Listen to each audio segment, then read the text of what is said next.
Complain की थी। तो लेकिन कंप्लेन क्या है, उन्होंने महुआ थाने वाला जो इंस्पेक्टर थे, उन्होंने उनको कंप्लेन की कॉपी नहीं दी।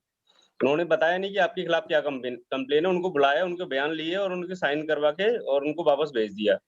और मेरे कॉन्टेक्ट में आए वो, तो मैंने बोला कि आप एक आरटीआई लगाओ, तो बोलते हैं आरटीआई के जवाब तो आते नहीं यार 2-2 साल तक। तो मैंने बोला एक 48 आवर का लाइफ एंड लिबर्टी वाला उसमें डालो एक नोट्स नीचे और भेज दो।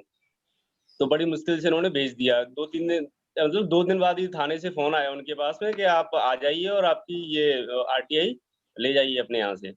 अब उनको पता नहीं था, तो वो चले गए थाने में, तो 2-3 घंटे टहलाया उनको, लेकिन जवाब उन्होंने आरटीआई का दे दिया 48 घंटे के अंदर-अंदर। तो बहुत अच्छा अनुभव आपने बताया यहाँ तो पर। ऐसा है हाँ, कुछ मतलब हाँ। है भी कुछ चीज़ें थे। हाँ, बिल्कुल, बिल्कुल। नहीं, नहीं, मतलब अपन अपन ये पॉज़िटिविटी की डायरेक्शन पे जा रहे हैं, तो एक तौर पे अपन ये मान सकते हैं कि ये बेहतर अनुभव इसको अपन कह सकते हैं कि कम से कम थाने वाले ने इसको 48 आवर्स के अंतर्गत लिया, कंसीडर किया और उसने थोड़ा इसमें विचार किया कि इनको देना चाहिए। ठीक है, वो टॉर्चर करना तो पुलिस वालों की एक आदत सी होती है, तो उससे तो आप नहीं बच सकते हैं। वो आपको थाने में बैठा कर के क्या-क्या बात करेंगे, कैसे-कैसे बात करेंगे, वो तो फिर वहाँ पे जब व्यक्ति जाता है, तो वही अनुभव बता सकता है। पर एक पॉजिटिव इसमें अपन बोल सकते हैं। बहुत अच्छा आपने अनुभव शेयर किया है यहाँ पर। आप लोगों के पास और इस तरह से किसी के पास अनुभव है, हमारे जो साथी जुड़े हुए हैं? हाँ जी, समय मिलेगा? हाँ, बिल्कुल समय है। जी। मैंने 4 आरटीआई लगाई कि राशन कार्ड पे राशन नहीं मिल रहा है और दुर्भाग्य से वो चारों विधवा थी। 2 की मतलब समय 15-15 दिन के अंतर पे लगी थी कोविड काल में। सर आपने पहली उत्तराखंड में 2 लगाया था? आरटीआई के जब जवाब नहीं। सर आपने उत्तराखंड में लगाया हाँ, था ऋषि के हाँ जी। 2 आरटीआई के, हाँ उत्तराखंड में लगाए थे। 2 आरटीआई की फर्स्ट अपील मेल पे की, सेकंड अपील मेल पे भेजी और 2 आरटीआई का 1.5 महीने में निस्तारण हो गया और उन्होंने सूचना दिलवा दी, राशन दिलवा दी। लेकिन जो नेक्स्ट अगली वाली 2 आरटीआई थी, उन पे सूचना आयोग के सचिव ने वापस कर दिया कि जो है आरटीआई 48 आवर्स की आच्छादित नहीं होती, लिहाजा आप समय पूर्ण होने के बाद मतलब 45 दिन के बाद इनको आप भेजिएगा। मुझे बड़ा दुख हुआ क्योंकि हमारे आयोग साहब हम लोगों से बात करते हैं, अगर हम फोन उनसे करते हैं, मेल करते हैं, सूचना आयोग उत्तराखंड में इतनी हमें स्वतंत्रता है, उनसे हम बात करते हैं, तो उन्होंने कहा कि हाँ ये तकनीकी गलती हुई है बस, लेकिन वो 2 आरटीआई फिर 45 दिन बाद ही लगाना पड़ी थी और 45 दिन बाद उन पे निस्तारण हुआ था। तो ये खट्टा मीठा अनुभव है। 48 घंटे का कोई वो नहीं, इनके पास वो नहीं है, क्या कहेंगे, नॉर्म्स कह सकते हैं हम कि किसमें माना जाए किसमें ना माना जाए। नहीं, ये बीरेश बेल्लूर हाँ, हालांकि उत्तराखंड में मेल से सुनते हैं, फोन से सुनते बीरेश बेल्लूर सर ने हैं। इस जी विषय में बहुत अच्छा पॉइंट आउट किया है। जी, हमारी बात यहीं कोई खत्म हो गई। हाँ, कि ऐसा कोई अभी जी व्यवस्था नहीं है जिसमें इसको कैटेगराइज किया जाए कि इस तरह की आरटीआई लाइफ एंड लिबर्टी के तहत आएगी। लेकिन जहाँ तक सवाल जैसे मेडिकल फैसिलिटी हाँ से हाँ संबंधित होता है या आपके जीवन और स्वतंत्रता से संबंधित तो पुलिस का मामला होता है, खाद्यान्न का मामला होता है, ऑक्सीजन का मामला हो गया, ऐसी चीज़ें कंसिडर किया कि बहुत ही महत्वपूर्ण आपका अनुभव रहा है। नामदेव जी, आपने ऋषिकेश से बहुत अच्छा अनुभव शेयर किया और हमारे बीच में अन्य साथी हैं जो जुड़े हुए हैं, कुछ और रखना चाहते हैं अपने अनुभव या पूछना चाहते हैं माननीय सूचना आयुक्त महोदय लोगों से? सर मैं प्रकाश बालकर बोल रहा हूँ। जी, प्रकाश जी बताइए कहाँ से बोल रहे हैं? पहले थोड़ा अपना एक्चुअली परिचय दें। हाँ, मैं प्रकाश बालकर गुजरात से बोल रहा हूँ और एक्चुअली एक थोड़ा सा मुझे डर लगा हुआ है। कल किसी ने मुझे बताया था कि मैंने कुछ गलत किया है आटे के बारे में। एक्चुअली हुआ ये था कि मैंने एक फैट था उसको बेचने के लिए निकाला, तो मुझे उसने बोला, लोन वाले ने बोला कि वहाँ ऑक्यूपेशन सर्टिफिकेट नहीं है। तो ऑक्यूपेशन सर्टिफिकेट के लिए मैंने आरटीआई की, तो मैंने कलेक्टर में किया, तो उन्होंने फॉरवर्ड नहीं किया 47 डेज तक। बाद में वो म्युनिसिपल कॉर्पोरेशन को किया उन्होंने, तो उसने बिल्डर को पूछा और बिल्डर से जवाब नहीं आया, तो मुझे मना कर दिया देने से। तो मैंने डायरेक्ट फिर कंप्लेंट की। फर्स्ट अपील तो वहीं पहले किया के पास कर दी थी।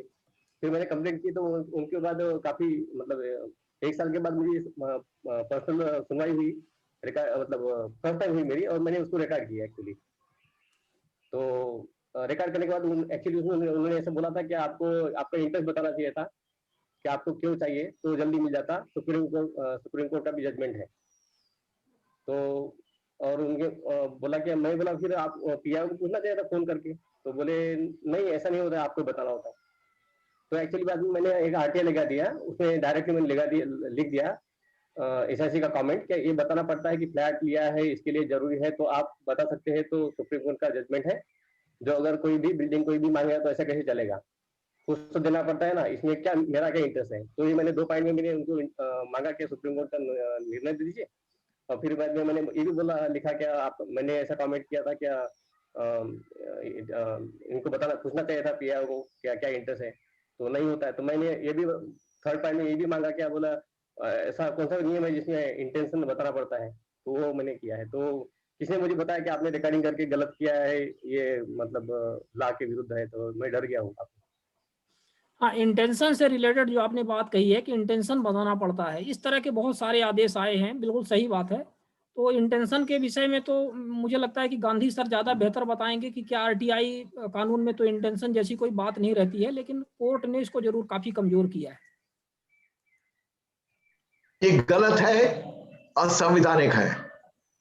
और ये सोच लीजिए, ये मैं सबको आगाह कर रहा हूं, 10 साल में, शायद 10 साल में जीऊंगा नहीं जीऊंगा मुझे पता नहीं है, पर अगले 10 साल में अगर आर्टिकल 19(1)(a) के तहत आपको रीजनिंग देना पड़ेगा, तो सूचना लेने के लिए ही नहीं, बोलने के लिए भी रीजन देना पड़ेगा, पब्लिश करने को, रिपोर्ट करने को भी रीजन देना पड़ेगा। उस आर्टिकल 19(1)(a) में ये तीनों आते हैं, पब्लिश करना, मीडिया का अधिकार, बोलने का अधिकार और सूचना का अधिकार, ये सब एक में ही आते हैं। इस व्यवस्था को चलने दिया हमने अगर, तो बहुत ही गलत है। इसके सामने आवाज उठाना बहुत जरूरी है, आवाज नहीं उठ रही है लोगों की। ये सरासर गलत है, असंवैधानिक है। कानून में भी क्लियरली लिखा है कि रीजन देने का कोई जरूरत नहीं है, कोई लोकल स्टैंडिंग की जरूरत नहीं है। सूचना का अधिकार मेरा मौलिक अधिकार है, और जो सूचना सरकार के पास है वो मेरी वजह से है। मैं लेजिटिमेसी देता हूं एमएलए, एमपीज सबको, म्यूचुअल कॉर्पोरेशन जो भी है, पंचायत है, उनको लेजिटिमाइज मैं करता हूं मेरा वोट देके। वो मेरे नौकर हैं, मैं इस देश का राजा हूं। हर नागरिक है, जो पब्लिक सर्वेंट है वो भी इस देश का राजा है, मगर जब नागरिक के तौर पे कोई पेश आए तो उसको इस तरह से ट्रीट करना सरासर गलत है, असंवैधानिक। एक और बात जरूरी बोलना चाहूंगा, मैं इनको बताया कि मेरा लॉस हुआ, मुझे कंपेंसेशन मिलना चाहिए, इसके लिए मैं आपको भेजता हूँ, मतलब जो डॉक्यूमेंट है क्या मैंने करार किया था, और उसको भेजता हूँ। तो 1.5 घंटे के अंदर मैंने उनको ईमेल किया क्या मैं भेज रहा हूँ, और फिर बाद में छुट्टी आ गई, और फिर अभी मैं उसके दिन दूसरे दिन पोस्ट किया, तो उसके दिन 3rd दिन ही मतलब उन्होंने मतलब ऑर्डर पास कर दिया कि इन्होंने कुछ खास इन्होंने बताया नहीं, और मतलब इसका कुछ बनता नहीं है, और उनको दोनों को क्लीन चिट दी थी सर। जी, तो कुल मिलाकर के यदि हमें रीजनिंग नहीं देना है तो हमें लड़ना पड़ेगा, और ये आप लोग तैयार रहें, जो भी हमारे साथी हैं, कि मतलब आप जब आरटीआई लगाया करें तो आप ये भी पूछ लिया करें उनसे कि क्या आप एमएलए या एमपी को ये जानकारी देते समय उनसे पूछते हैं कि आपका क्या कारण है, आप क्यों जानकारी मांग रहे हैं। सबसे महत्वपूर्ण ये प्रश्न आप पूछ लिया करिए आप पीआईओ से, और जब आयोग के समक्ष सुनवाई होने जाए, क्योंकि एक्ट में सीधे लिखा है कि जो भी जानकारी एमएलए और एमपी को दी जा सकती है वो जानकारी आपको भी दी जाएगी। तो ये सब कुछ इसके तोड़ हैं, और इसमें कलेक्टिवली प्रयास करने पड़ेगा। शिवानंद जी थोड़ा इसको करेक्ट करूंगा।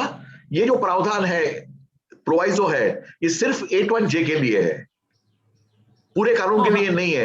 हाँ, 8(1)(j) के लिए। तो इसको, क्योंकि सिर्फ 8(1)(j) के लिए है, मगर हमारा मौलिक अधिकार है ये सूचना लेना।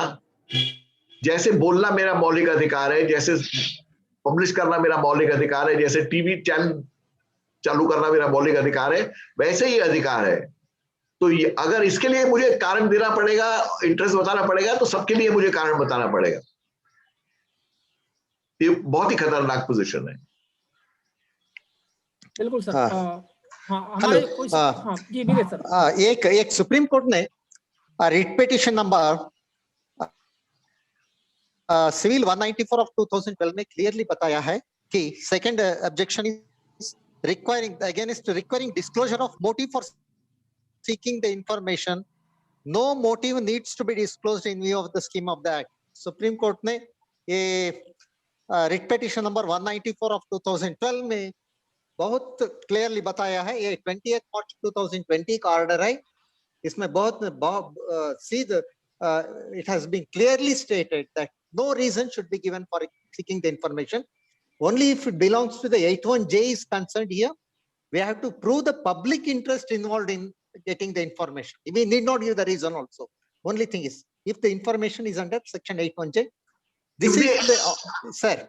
There is a small correction. Sir. If the information is exempt, Yes. then under 8(2) you need to establish larger public interest. Yeah. Yes, sir. Yes, sir. Exemption applies. Yes. Yes. अगर कोई भी exemption apply होता है तो public interest बताने की जरूरत है. Yes. Yes. Exemption apply नहीं होता है तो कोई public interest बताने की जरूरत नहीं है.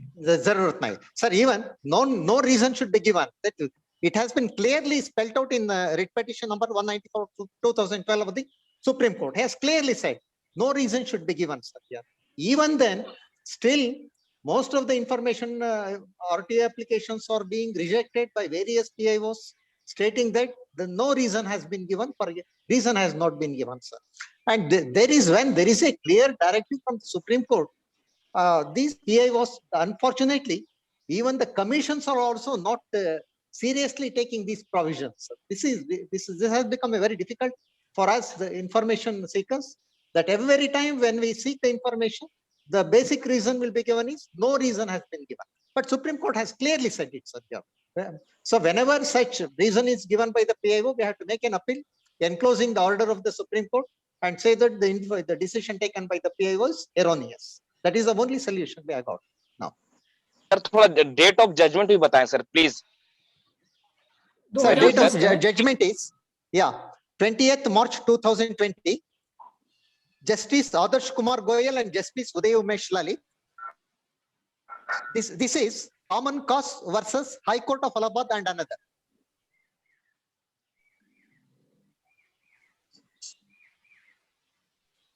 Thank you, sir. Thank you. This is okay. Writ petition civil number 194 of 2012. Ansari ji, आप इसको ग्रुप में आरटीआई वाले ग्रुप में इसका निकाल करके आप इसका पीडीएफ फाइल शेयर कर लीजिएगा, नोट लगा करके कि इससे संबंधित आदेश है, तो हमारे सभी जो साथी हैं इसको प्राप्त कर पाएंगे। अभी यहाँ पर भवानी शंकर जी कुछ बोलना चाह रहे हैं, उन्होंने भी हैंड रेज किया हुआ है। भवानी शंकर जी, कृपया आप बोलें।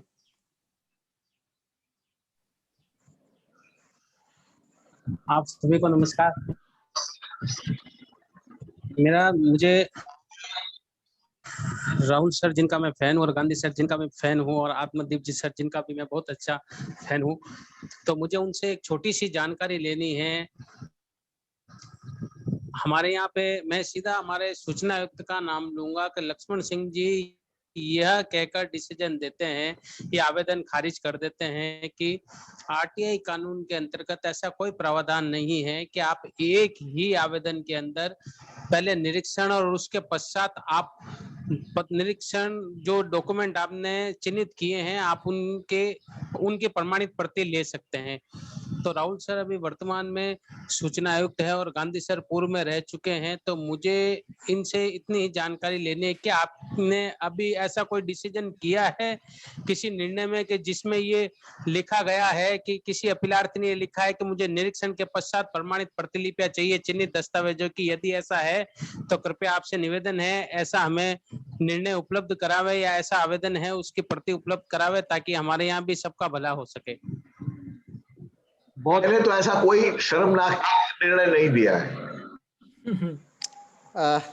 Sir, there is an order from Kerala High Court that is P.N. Ravindran, Justice by Justice P.N. Ravindran, that is writ petition number 31947 of 2013. Date of judgment is 31/2/2014. This order clearly states that here the information, whenever the certified copy is sought by the applicant, it is mandatory that they should be supplied only with the certified copy. This is the order of the Kerala High Court, sir. Actually, there is a High Court order. I think Saurabh Das has joined us. Can you listen us, Mr. Saurabh Das ji? Hello, good afternoon ji, सुनाई दे रहा है मुझे। जी जी, बहुत बहुत धन्यवाद, आपने join किया हमें, और आप ही के आदेश के विषय में ही चर्चा यहाँ पर चल रही थी। तो क्योंकि अब आपने हमें ज्वाइन कर लिया है, तो कृपया उसके बारे में आप थोड़ा सा हमें डिटेल में बताएं कि मतलब इसके किस तरह से आपका ये अनुभव रहा और इसके आप क्या कंसेक्वेंसेस समझते हैं। जी, thank you Rahul ji for inviting me to this webinar. Shailesh ji, good afternoon.